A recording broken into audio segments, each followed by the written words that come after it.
नमस्कार दोस्तों, स्वागत है आपका स्टडी फॉर सिविल सर्विसेज में। वीडियो को पूरा देखिए। कोई भी आपका फीडबैक है, कोई सजेशन है, तुरंत वीडियो में कमेंट करके जरूर बताइए। अच्छा लगे तो वीडियो लाइक जरूर कर लीजिए और ऐसे वीडियो लगातार फ्री में पाने के लिए चैनल को तुरंत सब्सक्राइब कर लीजिए और बेल आइकन को जरूर टैप कर लीजिए ताकि आगे भी सारे वीडियो आपको मिलते रहे। यूट्यूब में फॉलो करते हैं तो प्लीज ये वाला फ्री टेलीग्राम चैनल जरूर ज्वाइन कर लीजिएगा। सारे नोटिफिकेशन, सारे अपडेट यहीं पे आते हैं, ध्यान रखिएगा। स्टडी फॉर सिविल सर्विसेज का कोई भी पेड ग्रुप अगर आपको ज्वाइन करना है तो सिर्फ 856480560660897523864455 यही नंबर है हमारे, सिर्फ जहां पे कॉल या व्हाट्सएप कर सकते हैं। इंस्टाग्राम पे हमारा पेज जरूर फॉलो कर लीजिएगा, studyforcivil.services है। ट्विटर पे हमको जरूर फॉलो कर लीजिएगा, @studyforcivils है। तो समीक्षा अधिकारी के प्रीलिम्स एग्जामिनेशन के लिए मॉड्यूल हमारा चल रहा था और ये डे 23 का वीडियो है, मतलब 23वें दिन का वीडियो है। अभी 22 लेक्चर पीछे के हैं, उनको पहले देख लीजिएगा, उसके बाद तब इधर प्रस्थान करिएगा तो आपको मजा आएगा। नहीं तो सीधा सीधा आप 23वें में कूद पड़ेंगे तो दिक्कत होगी, ठीक है। तो इसमें इतिहास को हमने पीछे के काफ़ी लेक्चर में कवर किया है। बौद्ध धर्म, जैन धर्म को हमने वहाँ भी देखा है। अब कुछ बची हुई जानकारियाँ हैं जैन धर्म की जिनको कि यहाँ कवर करना है, तो शुरू करते हैं। यहाँ आप देखें महावीर स्वामी को, ये पहाड़ पर उकेरी गई इतनी सुंदर मूर्ति जैसी आकृति है। मतलब इसे मूर्ति तो नहीं कह सकते क्योंकि ये पूरी बाहर नहीं है, सिर्फ इसका उभरा हुआ हिस्सा हम देख पाते हैं, लेकिन ये सुंदर है। और तमिलनाडु में इसकी लोकेशन है। कितनी मेहनत लगी होगी, ठीक है। इसको आप जूम करके देखिए कितना कलात्मक है ये। अब आगे चलें। देखिए, जैन धर्म में 24 तीर्थंकर हुए हैं। बौद्ध धर्म को जब आप देखते हैं तो आप पाते हैं कि गौतम बुद्ध ने ही उसका आविष्कार किया था, उसको प्रोपेगेट किया और उसका आविष्कार उन्होंने ही किया था, सारा कुछ उन्हीं के कंधों पर था। लेकिन जैन धर्म इससे बहुत ज़्यादा पुराना है। बौद्ध धर्म काफ़ी नया है उसकी तुलना में, और जैन धर्म उससे कहीं ज़्यादा प्राचीन है। इसकी शुरुआत ऋषभ देव के समय में होती है, जिन्हें कि लोग आदिनाथ भी कहते हैं। वो सबसे पहले तीर्थंकर थे और सबसे अंतिम तीर्थंकर थे महावीर स्वामी, जो कि 24वें नंबर पे थे। असली जैन धर्म का प्रोपेगेशन इन्हीं के समय में होता है, महावीर स्वामी के समय में। धर्म तो बहुत पहले से था, लेकिन उसका जो प्रचार प्रसार है वो महावीर के ज़माने में होता है। और यहीं पर आकर तीर्थंकरों की परंपरा भी समाप्त हो जाती है। उसके बाद गणधर शुरू किए जाते हैं, लेकिन गणधर भी सारे मर जाते हैं जब तक महावीर स्वामी की मृत्यु होती है। सिर्फ आर्य सुधर्मा बचता है, तो वो सब भी देखना है। अच्छा, इनका जन्म हुआ था 540 ईसा पूर्व में, यानी ईसा मसीह जब पैदा भी नहीं हुए थे उससे कहीं 540 साल पीछे।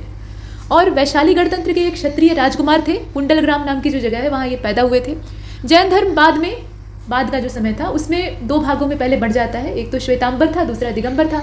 और अभी जिन जैनियों को आप देखते हैं ना, वो ज़्यादातर श्वेतांबर सेक्ट से ही बिलोंग करते हैं, मतलब श्वेतांबर धर्म को ही, श्वेतांबर हिस्से को ही मानने वाले हैं, जो कि जैन धर्म का है।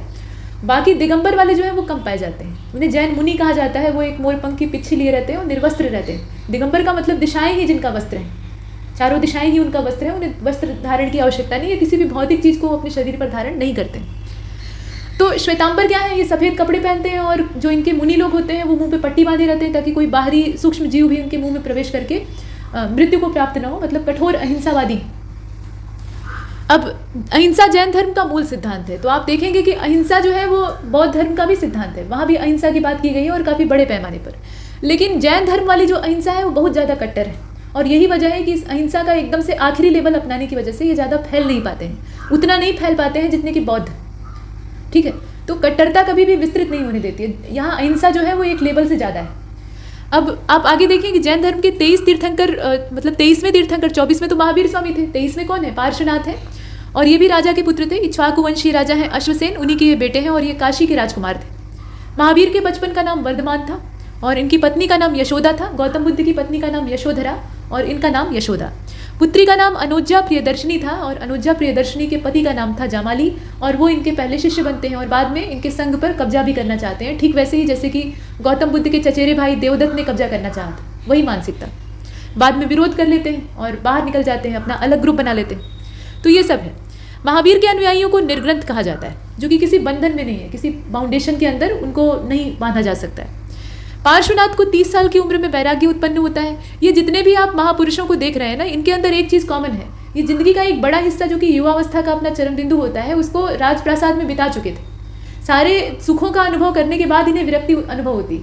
एकदम बचपन में ही ये नहीं निकल गए थे, बचपन में ही इन्हें वैराग्य नहीं हुआ था। जब जो युवावस्था का ढलान वाला बिंदु होता है, 30 के बाद वाला, वहाँ से ये वैरागी होते हैं। तो इनके पास सांसारिक अनुभव भी पर्याप्त मात्रा में था। अब इसके बाद आप देखें आगे, तो पार्श्वनाथ को 30 साल की उम्र में वैराग्य होता है और ये राजपाट त्याग देते हैं और गृह त्याग कर सन्यासी हो जाते हैं। पार्श्वनाथ ने कुछ शिक्षाएं दी थी। शिक्षा कौन कौन सी थी? हिंसा मत करिए, चोरी मत करिए, हमेशा सच बोलिए और संपत्ति का संग्रह मत करिए। अब संपत्ति न रखने का मतलब ये कि बैलेंस इकट्ठा करके और इसके ऊपर बैठ कर नहीं रहना है, उतना ही लीजिए जितना की आवश्यकता है। और इनके पिता राजा सिद्धार्थ, अब यहाँ महावीर स्वामी की बात हो रही है, तो महावीर स्वामी यानी वर्धमान के पिता का नाम सिद्धार्थ था। गौतम बुद्ध के बचपन का नाम सिद्धार्थ था। ठीक, तो इनके पिता राजा सिद्धार्थ ज्ञात्रिक कुल के सरदार थे और इनकी माता का नाम था त्रिशला, जो कि लिच्छवी के राजा चेटक की बहन थी। ठीक है, अब यहाँ देखें, महावीर के ज़्यादातर उपदेश जो है वो प्राकृत में है। प्राकृत को अर्ध मागधी भी कहा जाता है, ये मागधी भाषा से काफ़ी हद तक समानता रखती है। और इनके पहले अनुयायी इनके दामादी बनते हैं जामाली, जो कि बाद में इन्हीं की ताकत पर कब्जा करना चाहते हैं और मतभेद होता है। तो ये तो हमने पुरुषों को देखा। महिलाओं में क्या है, तो पहली जैन भिक्षुणी बनती है नरेश दधिवाहन की बेटी, इनका नाम था चंपा। आर्य सुधर्मा एकमात्र ऐसा गंधर्व नहीं, गणधर कहा जाता है। ठीक है, ये गण और धर एक साथ मिला लीजिए। तो आर्य सुधर्मा एक ऐसा गणधर था जो कि महावीर की मृत्यु के बाद भी जिंदा था, नहीं तो बाकी सभी जो है वो पहले ही देहावसान उनका हो जाता है। भद्रबाहु के शिष्य दिगंबर कहलाए और स्थूल भद्र के शिष्य जो है वो श्वेतांबर कहलाए। पीछे हमने दो संप्रदायों को देखा है ना जैन धर्म के, श्वेतांबर और दिगंबर। श्वेतांबर जो है वो सफ़ेद कपड़े पहनते थे, दिगंबर जो है वो वस्त्रहीन रहते थे। तो महावीर स्वामी के समय में सभी वस्त्रहीन ही रहा करते थे। महावीर के जो अनुयायी थे वो निर्वस्त्र रहा करते थे। महावीर स्वामी खुद, यानी दिगंबर ही मूल अवस्था है। लेकिन एक बार होता यह है कि मगध में बहुत भयंकर अकाल पड़ता है। वो अकाल ऐसा वैसा नहीं था, 12 साल का था, पूरा लंबा खिंच जाता है। वर्षा ही नहीं होती है, खेती ही नहीं हो पाती है, अनाज के दाने दाने के लिए लोग मोहताज हो जाते हैं। ऐसी अवस्था को दुर्भिक्ष कहा जाता है। दुर्भिक्ष मतलब जहाँ भिक्षा भी ना मिले, भिक्षा देने योग्य ही कोई ना बचा, ऐसा। तो इतना भीषण परिस्थिति रहती है। तो उसमें से क्या होता है कि जो भद्रबाहु थे, ये आचार्य थे, मतलब नेता टाइप के थे। तो इन्होंने क्या किया, शिष्यों की एक टुकड़ी इकट्ठा की और उनको लेकर ये कर्नाटक चले जाते हैं, श्रवण बेल गोला। कहते हैं कि अब जब तक अकाल बीत नहीं जाता, परिस्थिति सामान्य नहीं होती, हम उधर ही रहेंगे। और दूसरे थे स्थूलभद्र, ये भी आचार्य थे। तो इनके अधीन जितने शिष्य थे उनको लेकर ये मगध में ही रुक जाते हैं कि हम अपनी जन्मभूमि छोड़कर नहीं जाएंगे, चाहे कुछ भी हो, जिएंगे मरेंगे यहीं पर। और उसके बाद ये होता है कि कठिन परिस्थिति में ये सर्वाइव कर जाते हैं। जो आचार्य स्थूलभद्र हैं ये सर्वाइव कर जाते हैं, इनके शिष्य भी रह जाते हैं और ये जीने का एक नया तरीका सीखते हैं। अकाल की परिस्थिति में ये वस्त्र धारण करना शुरू करते हैं और एक सामाजिक जीवन जीने लगते हैं, जिसमें कि निर्वस्त्र रहने की परंपरा नहीं थी। हाँ, अहिंसा का पालन ये भी करते थे, लेकिन इसमें इनोवेटिव सोच आ जाती है। और जो दक्षिण की ओर चले गए थे वो जस के तस रह जाते हैं, परंपरावादी। तो जब लौट के आते हैं, 12 साल बाद उन्हें न्यूज़ मिलती है कि भाई उत्तर में अकाल समाप्त हो गया है, चलिए।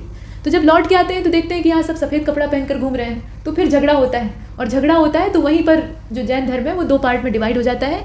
मतलब आप समझ रहे हैं ना, श्वेतांबर और दिगंबर। तो ये चीज़ है। अब दूसरी जो जैन सभा है ये 512 में होती है, वल्लभी में होती है। वल्लभी गुजरात में है। जैन धर्म को मानने वाले कुछ राजा थे। राजाओं का बहुत अच्छा खासा सपोर्ट बौद्ध धर्म को भी मिलता है और जैन धर्म को भी मिलता है, और इसी वजह से इन्हें संपत्ति की कोई कमी नहीं रहती। तो जैन धर्म को मानने वाले राजा थे उदयन, वंद राजा भी था। इसके अलावा चंद्रगुप्त मौर्य, आपने सुना है ना, संलेखना करके उसने अपने प्राण की आहुति दी थी।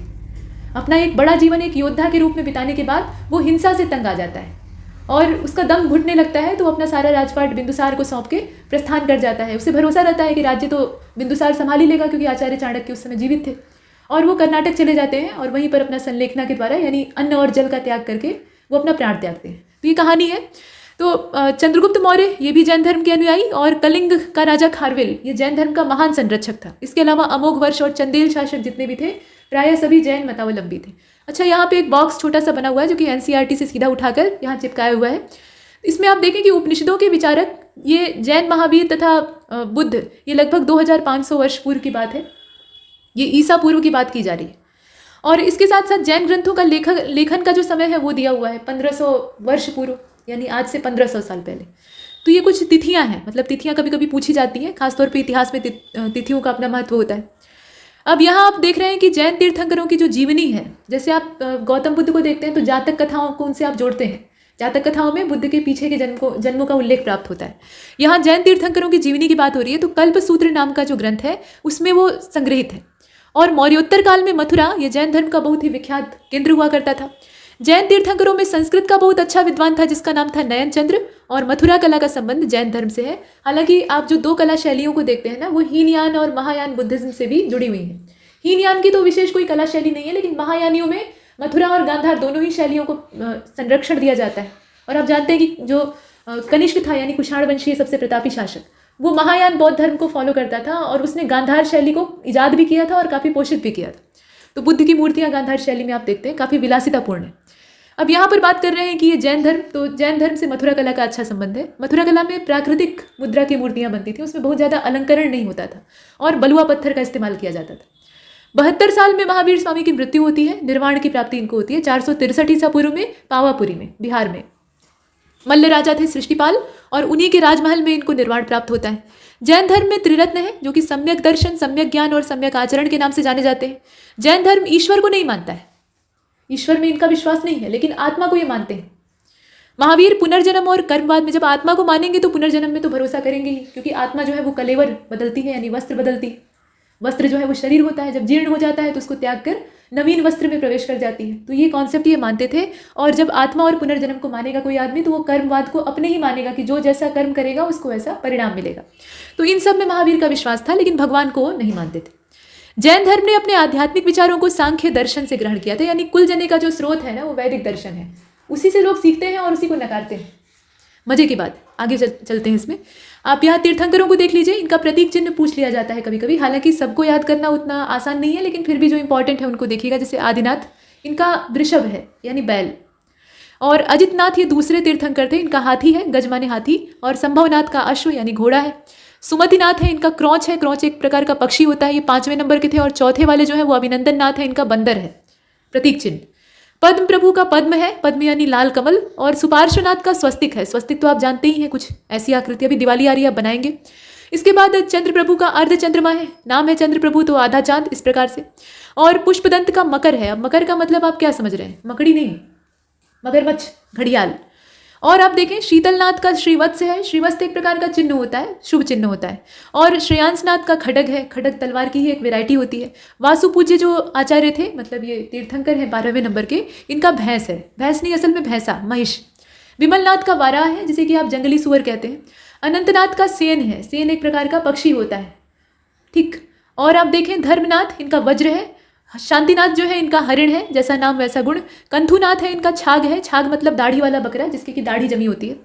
और अर्रनाथ है, इनका मत्स्य है। मल्लीनाथ का कलश है।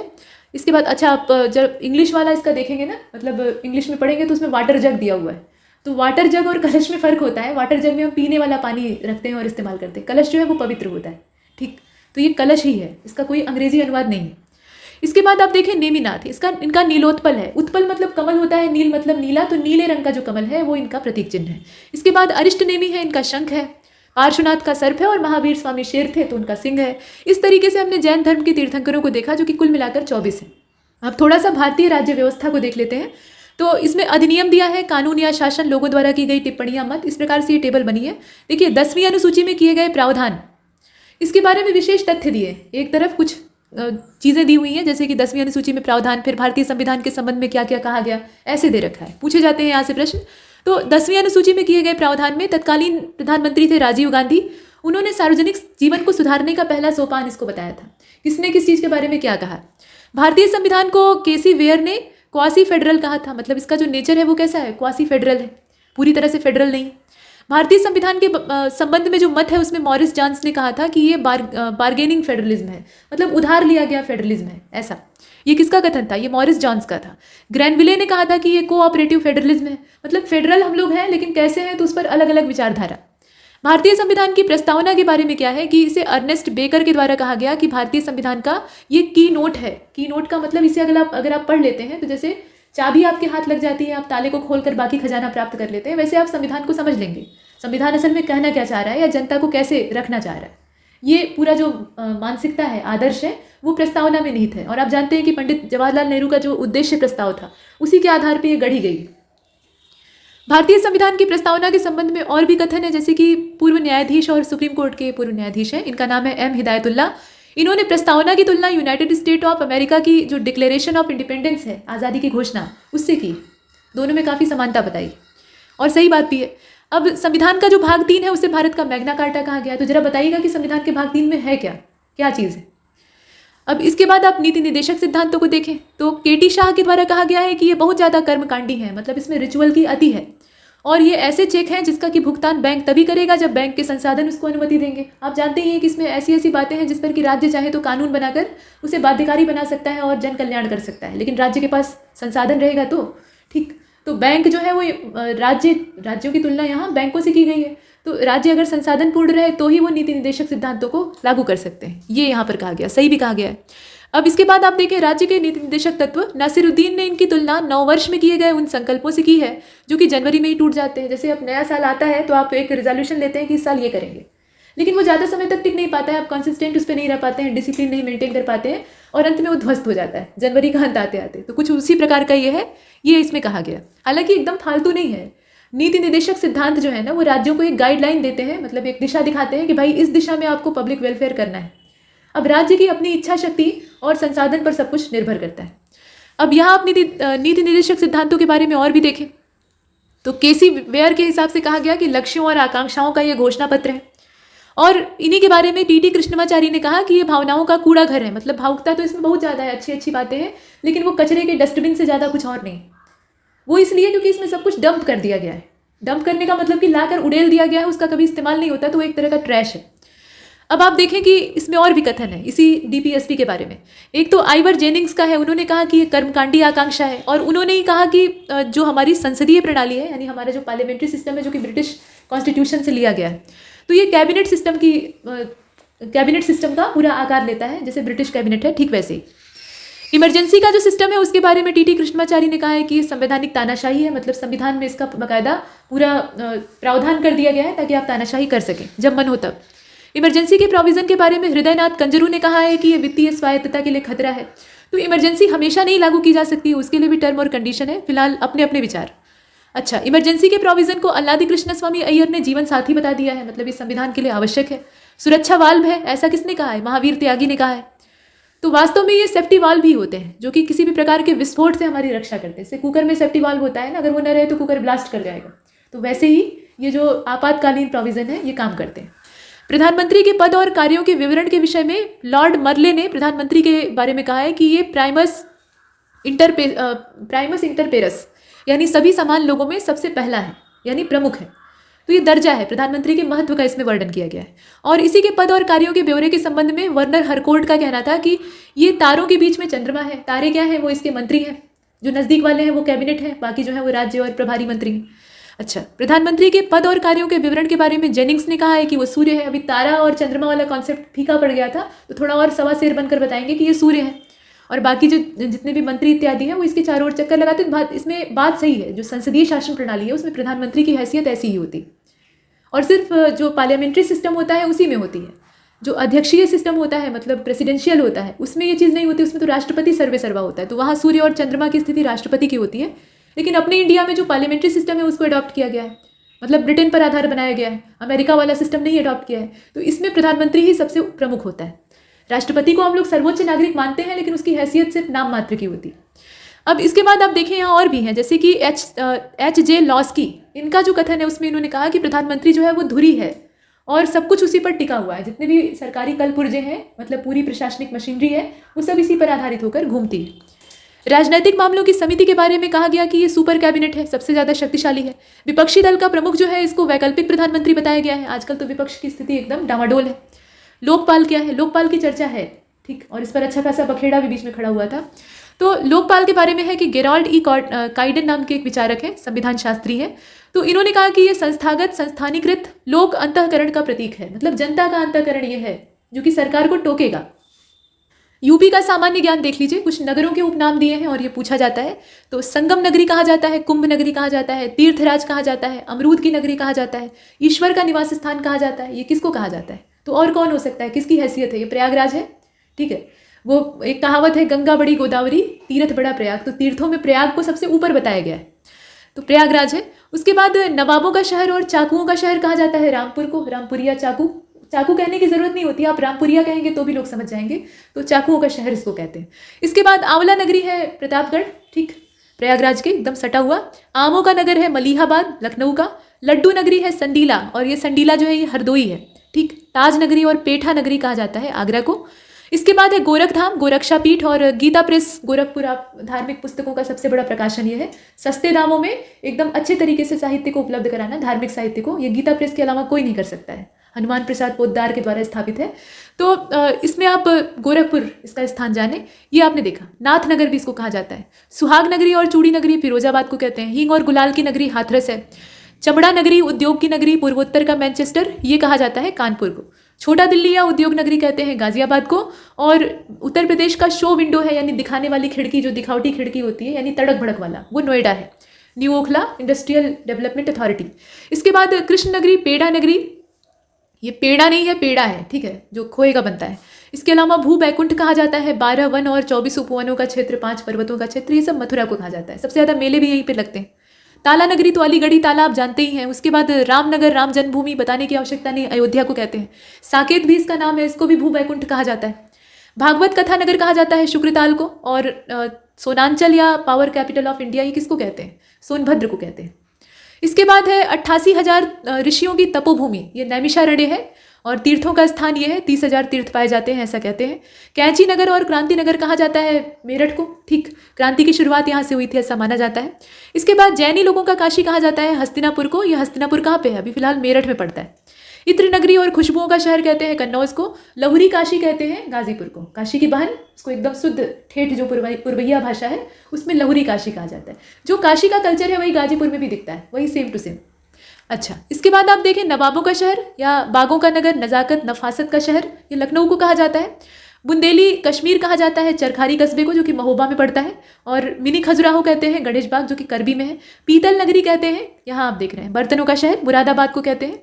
और बाकी वाराणसी के लिए तो अनेकों नाम है भाई, इसमें आप कुछ ही को देख रहे हैं। जैसे विश्वनाथ नगरी है, शिव नगरी है, मुक्ति का नगर है, मुक्ति क्षेत्र है, पंडों का नगर है, घाटों का नगर है, और भी बहुत सारे नाम। वरुणावती इसका मूल नाम था। वरुणा, असल में वरुणा और असी 2 नदियाँ थी, उनके बीच का जो क्षेत्र था उसको कहा गया वाराणसी। इसमें वरुणा और असी 2 शब्द, अभी असी नदी को आप देखेंगे तो ये तो एकदम नाले में कन्वर्ट हो गई है बनारस में, वहाँ उसके पास जाने की हिम्मत नहीं होती है। और बाकी वरुणा को आप जानते हैं, तो दोनों के बीच का जो क्षेत्र था उसको काशी कहा गया। सिराज ए हिंद, जो कि अरबी फारसी के अध्ययन का बड़ा केंद्र हुआ करता था मध्यकाल में, और पूर्व का सिराज, ये जौनपुर को कहा गया। अब इसके बाद कुछ नगरों के प्राचीन नाम दे रखे हैं, उसको भी देख लीजिए। जैसे कि लक्ष्मणपुर या लखनपुर, ये नाम है लखनऊ का, जो कि बाद में जब इस्लामिक लोग आते हैं तो अपने हिसाब से इसको मरोड़ देते हैं। इसके बाद काशी, काशी जो है ये वाराणसी का मतलब प्राचीन नाम है। वाराणसी क्यों कहा गया ये पीछे आपको बताया। तो जो वाराणसी नाम है ना, ये भी पुराना ही है, ये भी कोई बहुत नया नाम नहीं है। इसके बाद आप कान्यकुब्ज को देख रहे हैं, महोदय श्री देख रहे हैं, ये सब क्या है? कन्नौज का नाम है। रामग्राम या गोरक्षपुर, ये गोरखपुर का पुराना नाम है। कुशीनारा, ये कुशीनगर का नाम है। अहिछत्र कहा जाता था बरेली को, ठीक, अहिछत्र और कांपिल्य, द्रौपदी इधर की थी। मधुपुरी, ये मथुरा को कहा जाता था। मधु नाम के दैत्य के द्वारा इसको बसाया गया था, ऐसा कहा जाता है। पिपरहवा जो नाम है ये कपिलवस्तु का है, मतलब सिद्धार्थ नगर का। और ब्रह्मसारिणी, ये पुराना नाम है और अभी इसको हम कहते हैं बरसाना, मथुरा का। ब्रह्मवर्त कहते हैं बिठूर को, कानपुर में पड़ता है। दान तीर्थ कहा जाता था हस्तिनापुर को। तो हस्तिनापुर तो खुद ही पुराना नाम है, मतलब ये द्वापर युग का है तो पुराना ही कह सकते हैं। मेरठ क्षेत्र है। शूकर क्षेत्र, ये सोरो अभी कहलाता है, कासगंज वाला इलाका है। और इसके बाद आप श्रावस्ती को देख रहे हैं। सोरो ये तुलसीदास का जन्म स्थान भी माना जाता है, हालांकि उसमें विवाद है, कई जगह पे लोग दावा करते हैं। श्रावस्ती ये पुराना नाम है, बाद में जब बोला नहीं गया लोगों से तो सहेत महेत कहने लगे, और बाद में बिगड़ते बिगड़ते फिर से ठीक हो गया और फिर कहलाने लगा श्रावस्ती। तो पुराना नाम एक बार फिर से लौट आया है। इसके बाद काम्पिल्य है, फर्रुखाबाद इसको कहा जाता है, कंपिल भी बोलते हैं। चंद्रवार या चंद्रनगर, ये फिरोजाबाद का पुराना नाम था। और हरिगढ़, कोयल या कोल, ये अलीगढ़ को कहा जाता था। तो ये पुराना नाम है और ये नया नाम है। नेक्स्ट, अयाज्या, ये अयाज्या जो शब्द है या अयाज्यसा इसको कहा जाता है, तो ये अयोध्या धाम का पुराना नाम है। इसके अलावा कानपुर, ये कानपुर अभी नया नाम है, और कानपुर जो है ये पुराना नाम है। और आप देख रहे हैं ऋषिपत्तनम या सिंहपुर, इसको कहा जाता था, सिंहपुरम कहा जाता था, ये सारनाथ है, ठीक है। सारनाथ को मृगदाव भी बोलते थे। मतलब काशी क्षेत्र के बाहर पूरे जंगल हुआ करते थे। जो संकट मोचन आप देखते हैं ना, वो भी पूरा जंगलों से घिरा रहता था। काशी मूल क्षेत्र जो था वो पुराने वाले विश्वनाथ मंदिर के चारों ओर, मतलब जो पूरा विश्वनाथ कॉरिडोर है अभी फिलहाल, उसके चारों ओर बसा हुआ नगरीय क्षेत्र था। चारों ओर से नदियां और घने वन हुआ करते थे। तो जो राजा महाराजा इस क्षेत्र के होते थे वो वहाँ पे शिकार करने जाते थे, तो मृगदाव उसको कहा जाता था। ऋषिपत्तनम या मृगदाव, ऋषि महर्षि यहाँ ध्यान लगाने के लिए आया करते थे, मतलब एकांत रहता था। तो ये क्षेत्र बाद में बौद्ध धर्म से जुड़ गया, चूंकि गौतम बुद्ध यहीं पर पहले उपदेश देने का काम करते हैं, तो ये सारनाथ कहलाने लगा। और वैसे ही संकट मोचन वाला एरिया भी पूरा निर्जन हुआ करता था, मतलब जंगल पाए जाते थे। तो ये सब है। इसके बाद आप बलवंत नगर को देख रहे हैं, ये झांसी, ठीक। अब आइए इधर कृषि जलवायु क्षेत्रों को देख लेते हैं। पूछा जाता है कौन कौन से इलाके पाए जाते हैं, विस्तार कितना है, जलवायु कैसी है। तो ये टेबल बनी हुई है, इसमें दिया क्या है, जोन का नाम दिया है, मतलब क्षेत्र का नाम दिया है, वहाँ की जलवायु कैसी है, वहाँ पर मिट्टी कैसी है, वर्षा कितनी होती है, तापमान कितना रहता है, और अधिकतम न्यूनतम वाला जो कॉन्सेप्ट है वो दिया है। तो देखिए तराई रीजन जो है वहाँ पे मिट्टी कैसी पाई जाती है। तो जो तराई क्षेत्र है वहाँ पे उपोष्ण प्रकार की जलवायु होती है, ठीक, पहली चीज। और मिट्टी कौन कौन सी है, तो दोमट और मटियार दोमट जो है वो यहाँ मिलती है। वर्षा यहाँ होती है, ये मिलीमीटर में दिया है, सेंटीमीटर में नहीं है, तो 1015.4 मिलीमीटर इतनी औसत वार्षिक वर्षा होती है। अधिकतम तापमान यहाँ कितना होता है, 41, अच्छा खासा टेम्परेचर है। और न्यूनतम कितना हो सकता है, तो 1.5 भी हो सकता है। अब इसके बाद पश्चिमी मैदानी क्षेत्र, ये भी उपोष्ण जलवायु वाला है। मिट्टी लगभग वही है, बलुई भी यहाँ थोड़ी बहुत पाई जाती है। वर्षा यहाँ अपेक्षाकृत कम होती है, तराई में ज़्यादा वर्षा है, तभी तो तरी है वहाँ पे। लेकिन ये जो क्षेत्र है ये पश्चिमी मैदानी इलाका है, यहाँ पे 751.7 ये मिलीमीटर में औसत वार्षिक वर्षा होती है और 43 डिग्री सेल्सियस यहाँ अधिकतम तापमान होता है और 1.5 ये न्यूनतम हो सकता है। इसके बाद मध्य पश्चिमी मैदानी क्षेत्र, यहाँ भी उपोष्ण, ये तीनों में उपोष्ण जलवायु ही पाई जा रही है। यहाँ भी मिट्टियाँ लगभग वही हैं और बलुई दोमट भी यहाँ पाई जाती है। यहाँ वर्षा की मात्रा थोड़ी ठीक ठाक दिखाई दे रही है, 1022.2 ये मिलीमीटर में, और बाकी 45 यहाँ मैक्सिमम टेम्परेचर और न्यूनतम जो है वो 4.5 होता है, कम से कम इतना दिखाई दिया। अब मध्य मैदानी क्षेत्र को देखें, यहाँ समशीतोष्ण, और बीच में एक छूट गया है उसको भी देख लेते हैं। पहले मध्य मैदानी को देखिए, समशीतोष्ण यहाँ जलवायु पाई जाती है। मिट्टी कैसी है, तो चिकनी मिट्टी यहाँ मिलती है, जो कि दोमट ही है लेकिन स्वरूप उसका कैसा है, चिकना, चिपचिपा। और बलुई दोमट और दोमट भी पाई जाती है। 848.2 मिलीमीटर औसत वार्षिक वर्षा होती है। 43 डिग्री सेल्सियस यहाँ मैक्सिमम टेम्परेचर है और 4 ये न्यूनतम है, यानी मिनिमम। और दक्षिणी पश्चिमी जो अर्ध शुष्क क्षेत्र है, सेमी एरिड है, वहाँ पे सेमी एरिड क्लाइमेट ही पाया जाता है, यानी अर्ध शुष्क जलवायु। जलोढ़ मृदा पाई जाती है, लेकिन जो अरावली के घिसे हुए अवसादों से बनी हुई है। इसके अलावा दोमट और बलुई दोमट भी यहाँ पे पाई जाती है। तो मिट्टी की बहुत सारी वेराइटी है। 663.3 ये मिलीमीटर में औसत वार्षिक वर्षा है।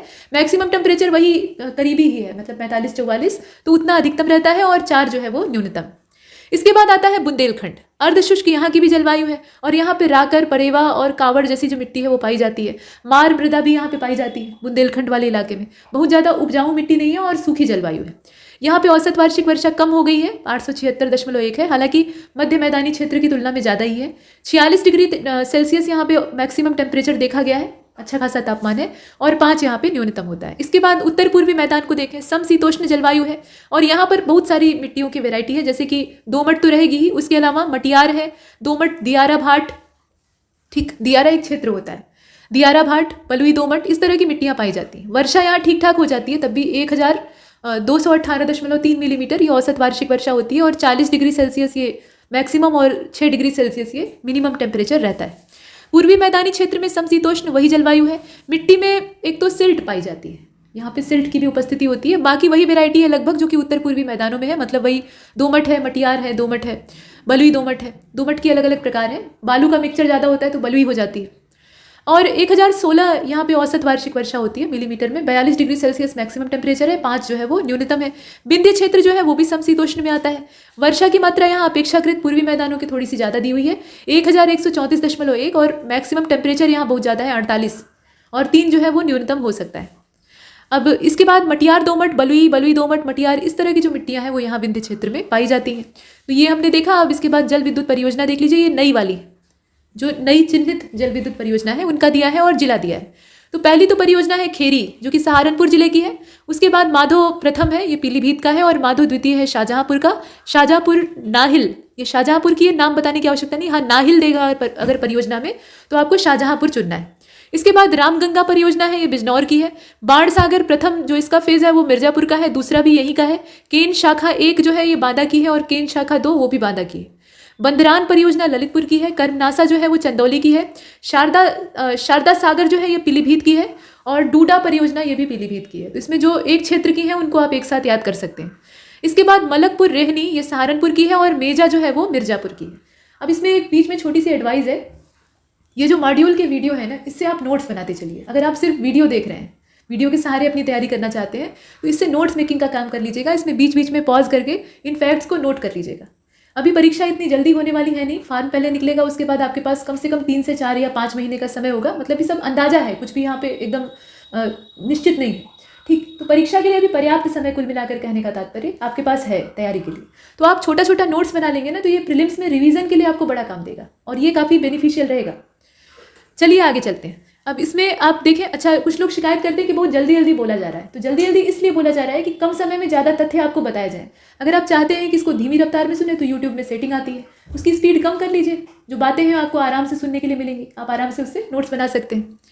चलिए अब आगे देखते हैं। यहाँ आप देख रहे हैं उत्तर प्रदेश के प्रमुख निर्यात केंद्रों को, तो स्थान दिया है और निर्यात की जाने वाली जो चीज़ें हैं वो दे रखी हैं। इससे प्रश्न पूछे जाते हैं, सभी महत्वपूर्ण हैं इसमें। तो नोएडा निर्यात प्रसंस्करण क्षेत्र को आप देख रहे हैं। ये नोएडा निर्यात प्रसंस्करण क्षेत्र, यानी जिसे NEPZ कहा जाता है। यहाँ से रत्न और आभूषण निर्यात होता है, परिधानों का भी निर्यात यानी वस्त्रों का निर्यात होता है, और परिधान का मतलब जो सिले हुए वस्त्र होते हैं, यहाँ पर बिना सिले जो स्टिच होते हैं उनकी बात नहीं हो रही। इलेक्ट्रॉनिक्स का निर्यात होता है, कंप्यूटर हार्डवेयर और सॉफ्टवेयर दोनों का होता है। चमड़े का भी निर्यात होता है। ग्रेटर नोएडा से क्या होता है, तो यहाँ से इलेक्ट्रॉनिक्स के जो उपकरण हैं वो सब, कंप्यूटर हार्डवेयर, सॉफ्टवेयर, परिधान, अभियांत्रिकी, ऑटोमोबाइल, रासायनिक चीज़ें, ये सब। देखिए, गौतम बुद्ध नगर से रासायनिक वस्तुओं का निर्यात होता है, नोएडा वाले क्षेत्र से भी होता है। इसके बाद आप आगे देख रहे हैं, यहाँ पे साहिबाबाद लोनी, ये साहिबाबाद लोनी, पिलखुआ, गाजियाबाद का पूरा एरिया, तो यहाँ से रासायनिक चीज़ें, उसके साथ साथ अभियांत्रिकी, पूरा जो इंजीनियरिंग का मटेरियल है वो यहाँ से। परिधान का निर्यात होता है, वस्त्र का होता है, हाथ छपाई का ये केंद्र है, हर्बल दवा का है, प्रसाधन का है, और सामग्रियों के स्टॉक यहाँ पे रखे जाते हैं। हड्डियों के बटन बनते हैं, मोती, कला, आभूषण, कारपेंट्री, सब कुछ यहाँ से निर्यात होता है। खेकरा जो मेरठ का क्षेत्र है, वहाँ से खेल के सामान और हाथ छपाई, ब्लॉक और हथकरघा, सोने के आभूषण, इन सब का निर्यात होता है। स्पोर्ट्स मटेरियल जो है वो मेरठ से अच्छा खासा मिलता है। इसके बाद सहारनपुर का आप देख रहे हैं, लकड़ी का काम यहाँ काफ़ी फेमस है, तो नक्काशीदार लकड़ी के खिलौने, सजावटी वस्तुएं, फर्नीचर, और हाँ, सहारनपुरी चावल, ये सब जो है ये काफ़ी फेमस है। खुर्जा का आप देखें, बुलंदशहर, मिट्टी के बर्तन, मिट्टी के बर्तनों पर जो चित्रकारी होती है, और इसके अलावा चीनी मिट्टी का खपड़ा और स्नानागार के जो उपयोगी वस्तुएं हैं, मतलब जो सिरेमिक के पॉट्स होते हैं उनकी बात हो रही है, तो वो सब यहाँ से बनता है। अलीगढ़ और बुरदिल नगर का आप देखें, यहाँ से ताला उद्योग है, इसके अलावा बिल्डर्स हार्डवेयर है, और धातु कला के जो सामान है वो यहाँ से आपूर्ति की जाती है। कांच और चीनी मिट्टी के मनके और शिल्प की वस्तुएं यहाँ से बनकर आती हैं। आगरा का रेशमी गलीचा है, कालीन यहाँ का कैसा है, रेशम से बनता है। हस्तशिल्प की वस्तुएं यहाँ से बनकर आती हैं। बूटेदार चीज़ें, आभूषण, जो जड़ाऊ चीज़ें होती हैं जिन पर कि नग जड़े होते हैं या अन्य चीज़ों की सजावट की गई रहती है, इस तरह की चीज़ें। संगमरमर की भी चीज़ें यहाँ से मिलती हैं, संगमरमर जड़ी हुई वस्तुएं मिलती हैं। चमड़े के जूते यहाँ के निर्यात होते हैं। पत्थर कला के टुकड़े और चप्पल और बैग जो हैं ये सब यहाँ से निर्यात किए जाते हैं। इसके बाद फिरोज़ाबाद है, तो फिरोज़ाबाद से कांच के टुकड़े, कांच की वस्तुएं, कांच की चूड़ियाँ और जो साइंटिफिक ऑपरेटर्स इंस्ट्रूमेंट होते हैं वो सब यहाँ से निर्यात किए जाते हैं। मुरादाबाद का क्या है, कला धातु के आभूषण, कला आभूषण, हड्डी के आभूषण भी यहाँ से निर्यात होते हैं। इसके बाद रामपुर है, कढ़ाई का काम यहाँ का काफ़ी फेमस है। बरेली का जरीदोजी, मतलब जरदोजी, और कढ़ाईदार चीज़ें हैं। चावल यहाँ का भी है। इसके बाद आप मथुरा को देख रहे हैं, यहाँ का पत्थर शिल्प है, ठप्पा छपाई है, हाथ छपाई है, घुघरू है, लघु छपाई है, ये सब है। नगीना बिजनौर जो है, यहाँ से कंघी, हड्डी शिल्प, लकड़ी पर नक्काशी, ये सब चीज़ें हैं। शाहजहाँपुर का कालीन है, यहाँ आप देख रहे हैं, शाहजहाँपुर का कालीन है, ये काफ़ी फेमस है। अब कालीन कई जगह का फेमस है और वहाँ से निर्यात भी होता है, लेकिन हर कालीन की अपनी विशेषता है। जैसे कि आपने पीछे रेशमी कालीन देखा, वैसे ही कहीं कहीं ऊनी कालीन है, कहीं कहीं ठप्पे वाला है, तो ये यहाँ का कालीन है। अब इसके बाद कन्नौज को आप देखें, कन्नौज को खुशबू की नगरी कहा जाता है, इत्र नगरी, तो वो तो है ही है। उसके अलावा गुलाब जल, चंदन की लकड़ी का तेल, मतलब जितनी सुगंधित चीज़ें हैं और उनसे बने हुए परफ्यूम, वो यहाँ से बनकर आते हैं। फर्रुखाबाद से ऊन और रेशम पर हाथ की छपाई होती है, मतलब इससे बने हुए कपड़े होते हैं, उस पर हाथ से छापा जाता है। जरदोजी वाला भी काम होता है, सोने के तार रेशम में मिलाकर बुना जाता है। और लकड़ी के टुकड़े पर नक्काशी, तरकशी, ये सब होती है। तरकशी नहीं है, वो तारकशी है असल में। इसके बाद लखनऊ को आप देख रहे हैं, इसमें चिकन, जो छपाई चिकन होता है, मतलब पहले क्या करते हैं, एक पूरा फॉर्मेट तैयार करते हैं कपड़े के ऊपर, ठप्पा बनाते हैं और उसी के आधार पे टांके लगाते हैं। टांके वाली इसमें कढ़ाई होती है, तो इसको लखनवी चिकन की कढ़ाई कहा जाता है। और जब जरी के तार से होती है तो जरदोजी भी बोलते हैं, लेकिन ऐसा कम ही होता है, सामान्य तौर पे सादे धागे होते हैं। इसके बाद आयुर्वेदिक दवाएं यहाँ से, आम यहाँ का, तंबाकू और ऊँट की हड्डी पर नक्काशीदार जो चीज़ें होती हैं वो सब यहाँ से पाई जाती हैं। मैनपुरी, तंबाकू, लहसुन के उत्पाद और लकड़ी पर तरकशी काम, ये सब पाए जाते हैं। तरकशी का मतलब वो छेनी हथौड़ी लेकर जो तराशा जाता है और काफ़ी बारीक नक्काशी की जाती है, उसकी बात। इसके बाद मुजफ्फरनगर को आप देख रहे हैं, चावल यहाँ का है और कागज़ है यहाँ का। कानपुर से बहुत सारी चीज़ें निर्यात होती हैं, कुछ का यहाँ नाम दिया है, जैसे कि चमड़ा है, चमड़े के जूते और बैग हैं, सूटकेस, चमड़े के परिधान, और सॉफ्टवेयर निर्माता यहाँ पे बहुत सारे हैं, तो निर्यात। और केमिकल इंजीनियरिंग है, ऑटोमोबाइल्स है, वस्त्र है, हथकरघा है, पावरलूम है, दवा है, मसाले हैं, ये सब कुछ यहाँ से निर्यात होता है। उन्नाव का चमड़े का सामान है, तो ये भी आप देख रहे हैं। फतेहपुर के आलू के उत्पाद हैं, आलू के चिप्स और आलू के तमाम चीज़ें, और हस्तमुद्रण वस्तुएं। इसके बाद महोबा की पान की पत्ती है, मतलब महोबा का जो पान है वो फेमस है।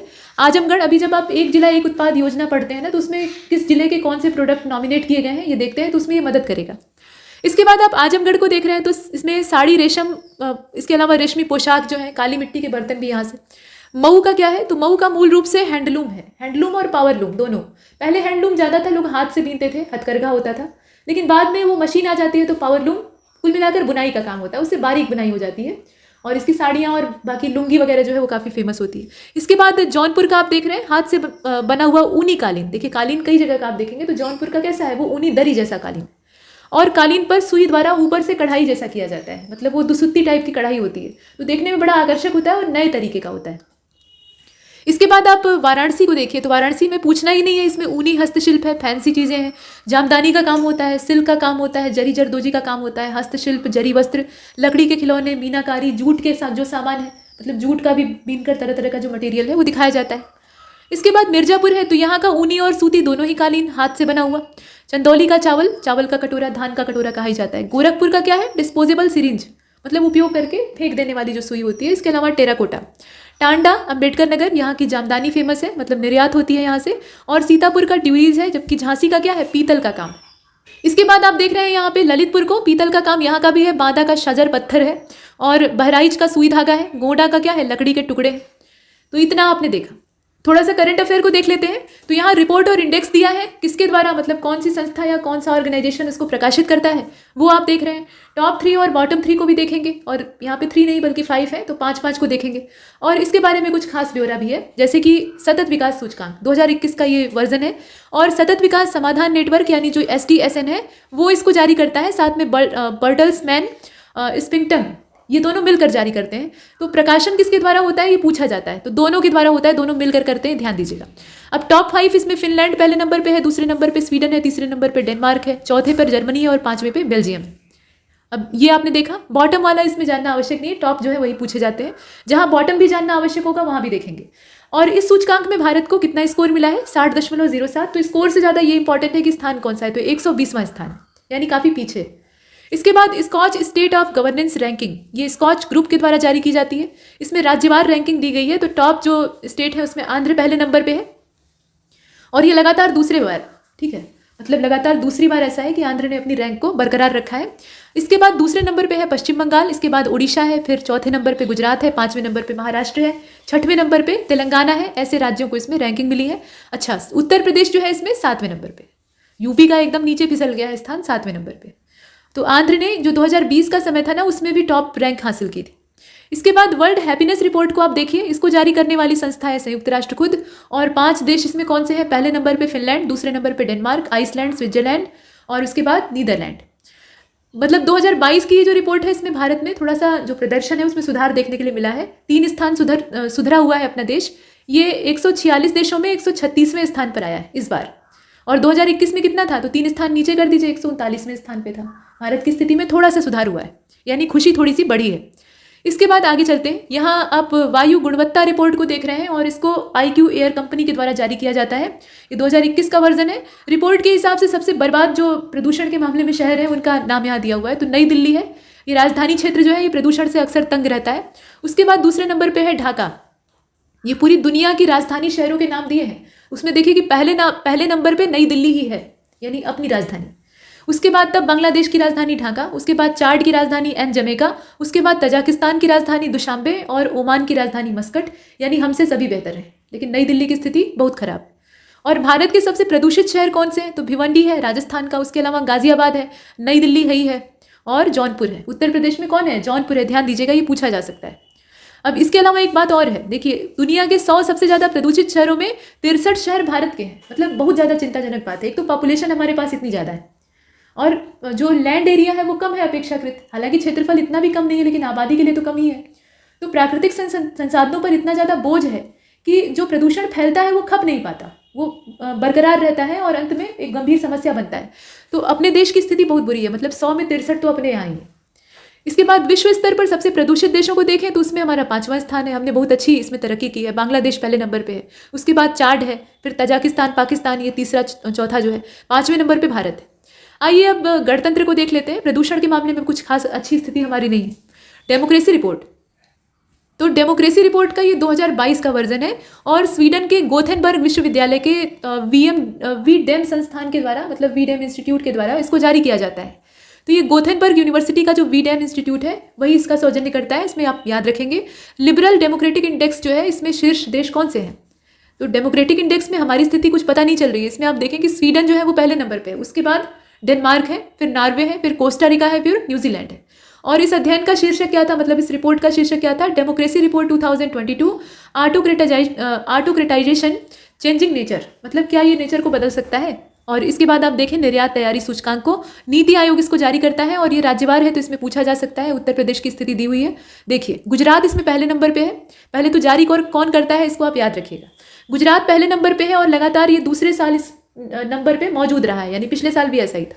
महाराष्ट्र दूसरे नंबर पे है, इसके बाद कर्नाटक है, फिर तमिलनाडु है, फिर हरियाणा है। 6वें नंबर पर अपना यूपी है, उसके बाद 7वां मध्य प्रदेश है, 8वां पंजाब है, 9वां आंध्र है, 10वां तेलंगाना है। सूचकांक में सबसे नीचे कौन है? तो सबसे नीचे जो है वो लक्षद्वीप है। यहाँ निर्यात तैयारी सूचकांक की बात हो रही है, लक्षद्वीप इसमें सबसे नीचे है। इसके बाद इसमें क्रम से दिया हुआ है, तो अरुणाचल है, उसके बाद फिर मिजोरम है, फिर लद्दाख है, फिर मेघालय। डिजिटल शॉपिंग में वैश्विक निवेश, अब इसमें जो रिपोर्ट को जारी करने वाली संस्था है उसका नाम है डील रूम के सहनिवेश, मतलब ये डेटा है जो कि लंदन एंड पार्टनर्स विश्लेषण के हिसाब से जारी हुआ है। कुल मिलाकर इसमें टॉप जो कंट्री है, अमेरिका पहले नंबर पे है, यूएस डॉलर में 51 बिलियन डॉलर का, मतलब यूएस डॉलर का निवेश हुआ है। भारत जो है वो दूसरे नंबर पे है, 22 बिलियन, थोड़ा ही पीछे है। और चीन जो है वो तीसरे नंबर पे है, उसके बाद यूके है, इस क्रम से चल रहा है। भारत के भीतर बेंगलुरु 2021 में डिजिटल खरीदारी में निवेश करने के मामले में विश्व स्तर पर टॉप में चला गया, मतलब पहले नंबर पे। उसके बाद गुरुग्राम का 7वां नंबर है और मुंबई जो है वो 10वें नंबर पे। ग्लोबल हाउस प्राइस इंडेक्स को देख लीजिए, ये 2021 का है। संपत्ति सलाहकार नाइट फ्रैंक के द्वारा इसको जारी किया गया। और सूचकांक में टॉप 5 जो कंट्री है उनके नाम आप देख रहे हैं, इसमें तुर्की है, न्यूजीलैंड है, चेक गणतंत्र है, स्लोवाकिया है और ऑस्ट्रेलिया है। पहले नंबर पे तुर्की है। भारत की रैंक में 5 स्थानों का सुधार हुआ है और भारत अभी 51वें स्थान पे है। मतलब ये है कि 2020 में ये 56वें, मतलब 51 में आप 5 जोड़ दीजिए तो पिछली रैंकिंग मालूम हो जाएगी। तो 56वें स्थान पे 2020 में था और ये 2021 का इसका वर्जन है, तो इसमें 51वें स्थान पे। अब आगे चलते हैं। वर्ष 2021 के लिए एनुअल फ्रंटियर रिपोर्ट 2022 ये आप देख रहे हैं, मतलब 2021 के लिए है लेकिन आई कब है? 2022 में। संयुक्त राष्ट्र पर्यावरण कार्यक्रम इसको जारी करता है, तो ये महत्वपूर्ण रिपोर्ट है। इसमें प्रदूषण की चर्चा की गई और वो भी कैसी? तो ध्वनि प्रदूषण। वायु प्रदूषण को तो बहुत नापा जाता है, लेकिन ध्वनि प्रदूषण भी एक गंभीर समस्या है, तो ये उससे संबंधित है। और ढाका इसमें सबसे बुरी कंडीशन में। उसके बाद अपना यूपी है और उसमें भी मुरादाबाद, मतलब अपने उत्तर प्रदेश का जो मुरादाबाद है वो इसमें बुरी स्थिति में है, वो दूसरे स्थान पे है। और उसके बाद आता है पाकिस्तान। पाकिस्तान में कौन? इस्लामाबाद, राजधानी क्षेत्र। ठीक, तो ऐसे आप देख रहे हैं कि पूरी तरह से जो बुरी स्थिति में शहर है, मतलब ध्वनि प्रदूषण से अत्याधिक ग्रस्त, वो यहाँ दे रखे हैं। अगर आप हमारे पेड कोर्सेज ज्वाइन करना चाहते हैं तो यहाँ नंबर दिए हैं, आप संपर्क कर लीजिएगा। अब आगे चलते हैं। देखिए यहाँ पे Deloitte global powers of retailing, ये एक रिपोर्ट है 2022 की। इसको जारी करने वाली जो संस्था है वो एक फर्म है, असल में ग्लोबल कंसल्टिंग फर्म डेलाइट, और भारतीय ब्रांड रिलायंस रिटेल। ठीक है, रिलायंस रिटेल जो है ये वित्त वर्ष 2020 के लिए खुदरा राजस्व वृद्धि के आधार पे पूरे जो टॉप 2000 यहाँ आप देख रहे हैं, टॉप 250 की जो सूची है, मतलब 250 की जो लिस्ट है, 250 इसमें शामिल है, तो उसमें से ये 56वें स्थान पे है। कौन सा? ये रिलायंस रिटेल की बात हो रही है। और वॉलमार्ट इंक जो कि अमेरिकी बहुराष्ट्रीय खुदरा निगम है, ये सबसे ऊपर है। वॉलमार्ट का पहला स्थान है। रिलायंस का कौन सा स्थान है? 56वां। और उसके बाद अमेजन आता है। वॉलमार्ट के बाद जो पोजीशन है उसमें अमेजन है, फिर इंक है, कॉस्टको है, होलसेल कॉर्पोरेशन, और श्वार्ज ग्रुप है, द होम डिपो है, इंक है। इस तरह के जो नाम है वो जुड़ते हैं। तो कुल मिलाकर हमें पहले से काम है और अपने से काम है। इसके बाद हुरून ग्लोबल रिच लिस्ट है, ये महत्वपूर्ण है।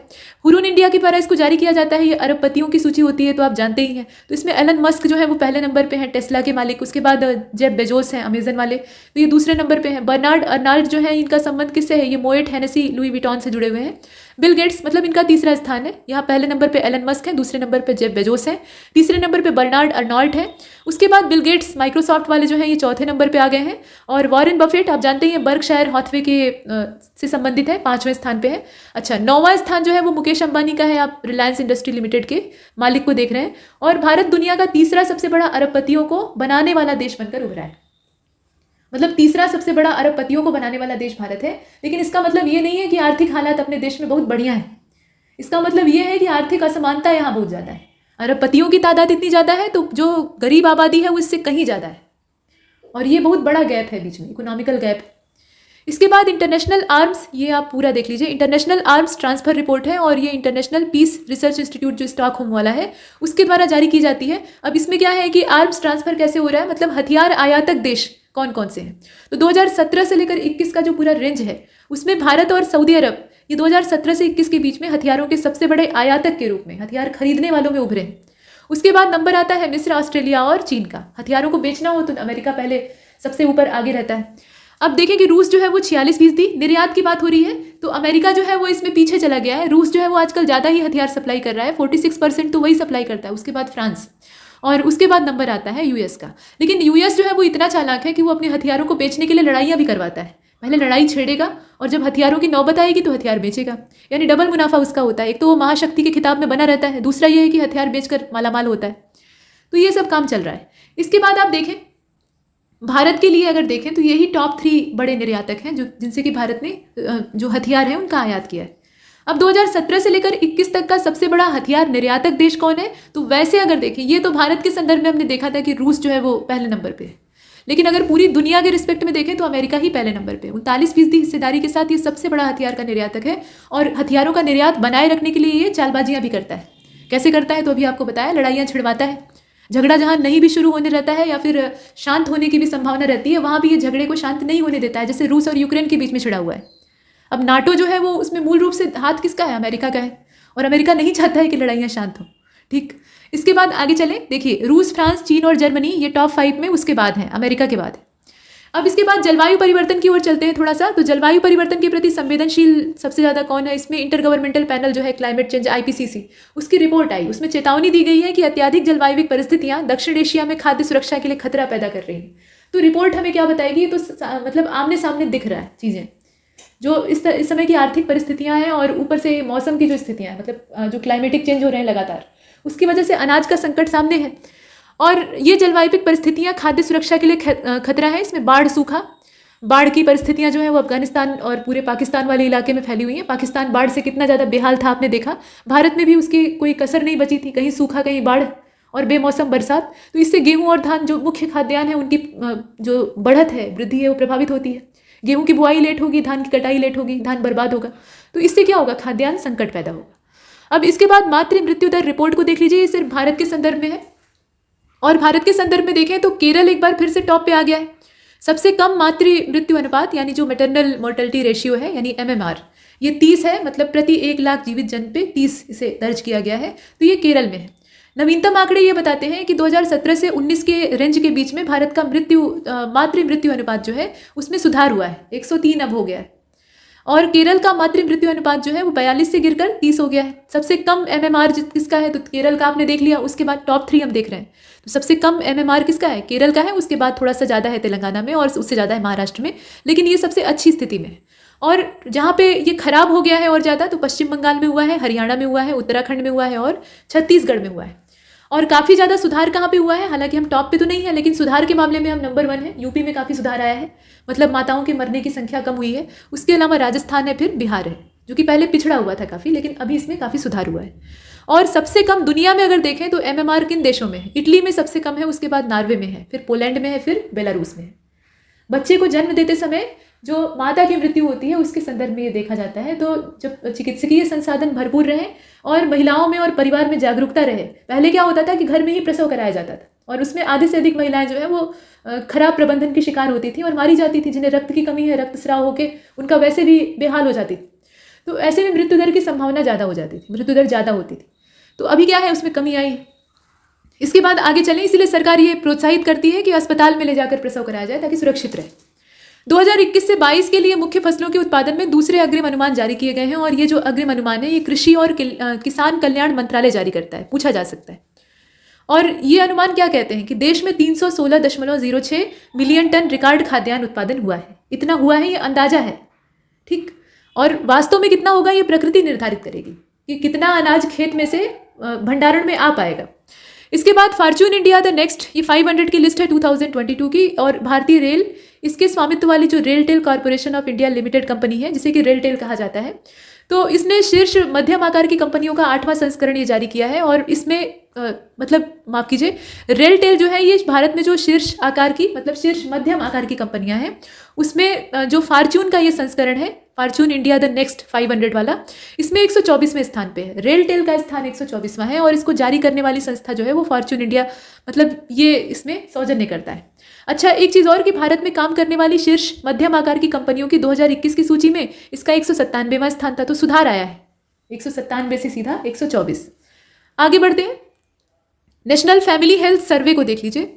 तो इसमें कुछ रिपोर्ट में बताया गया है, फैमिली हेल्थ का मतलब उसमें पूरे ओवरऑल पारिवारिक स्वास्थ्य को देखा जाता है।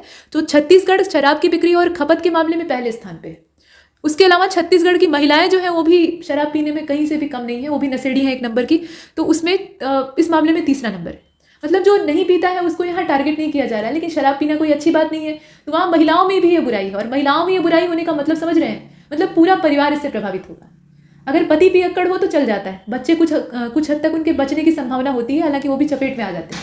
लेकिन अब छत्तीसगढ़ की 5% महिलाओं में शराब की लत है, तो बहुत ज़्यादा नहीं है, लेकिन फिर भी 5% एक पर्याप्त मात्रा होती है। तंबाकू खाने में भी छत्तीसगढ़ की महिलाएं उड़ीसा के बाद दूसरे स्थान पे है। अरुणाचल जो है इस सूची में पहले नंबर पे है, और अरुणाचल की करीब 52.7% महिलाएं शराब पीती हैं। गाँव में नशे की लत ज़्यादा है, जागरूकता का अभाव है, नशे की लत ज़्यादा है। तो यहाँ तक हमने देखा, और ये पूरा जो रिकॉर्ड था ये करंट अफेयर की जितनी भी महत्वपूर्ण रिपोर्ट और इंडेक्स थे उनसे जुड़ा हुआ था। और ऐसी महत्वपूर्ण सूचनाएं आपको लगातार मिलती रहेंगी।